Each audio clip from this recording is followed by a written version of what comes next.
Bonjour, my name is Lynn Bélanger. I live in Saguenay, Quebec, Canada, and I'm a bagpipe player, and I was looking for a tartan that comes from my family, and I was looking at my family tree, and the only thing I could find is a couple named Francis Alexander and Elizabeth Wallace, and I've been looking for these people, where they're from, and I figured out that they were living in the area of Castle Bernard, Kings County, which is now Offaly, of course, in 1921.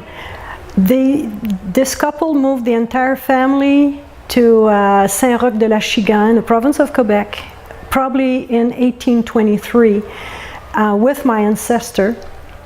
And they settled in that area, and they became farmers. They had this farm, and they were well known back then in the Terrebonne, Mascouche area. These people had land. These people had a big family back in Ireland, and I always wonder why they came to Quebec, which was back then Lower Canada, and they didn't go all the way up to Upper Canada. But one thing I could picture is that they left Ireland when Ireland was overcrowded with 8 million people, and they had 6 sons, I think, and they saw no future. And I can picture people coming from countries where they have no future at the moment and coming to Canada, just like these people did that back then in like 200 years ago. So that's my story. Thank you. Gamramagut. The interesting thing about these people, which actually I found out was very interesting, is their son. Actually, most of the kids in that family got married to Protestants because they were Protestant, but not my ancestor. Francis Alexander's son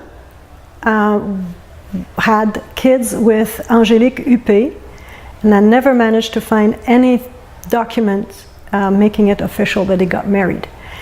From what I understand, this young man was probably madly in love with this wonderful Angélique. He wanted to change his religion, and his mother didn't want him to, and his father was already dead. So he finally, just regardless of what his family was saying, regardless of the family values or whatever, he decided to go on and have kids with this lady.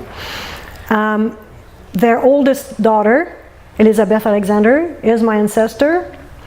And this was really funny because in probably most of family histories, you'll find a legend or something funny. Well, the story in my family was that this Elizabeth Alexander, which was a wonderful, beautiful woman, we have a picture of her. The story we had is that she was an Indian, that she was a native, and obviously she was not. So probably the Catholic people didn't want to have a Protestant ancestor then.